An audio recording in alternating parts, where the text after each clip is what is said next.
Hi babes, so I'm gonna show you how I painted this wall.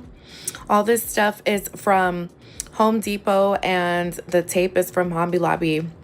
I just didn't have time to go back to Home Depot because this brush and paint I literally got 6 years ago, and I've been holding off, and I'm just in the era of finishing projects that I have not started, or I was just stuck in the middle and didn't finish it. So here I am putting the little tape so it doesn't get on the other wall, but I really needed a thicker tape, so I really should have taken that trip back to Home Depot, but it's okay.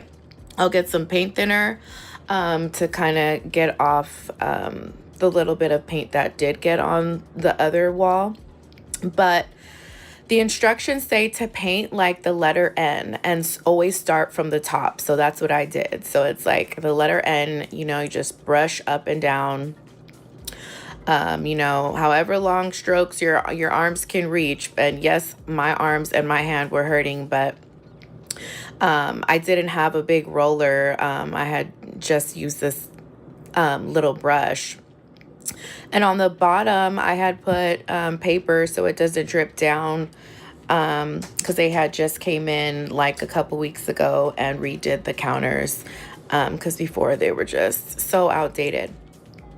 But you're going to want to do more than one layer.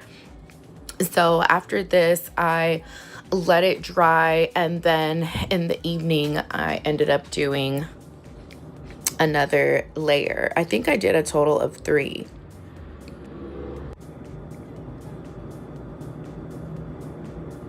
And here I'm just making sure I'm going over like this little wall. It wasn't like just flat, like it has little ridges. So if you have a wall where there's like little ridges, you want to turn the brush, if you are using a brush and not a roller one, to the side so it can really get inside those little crevices.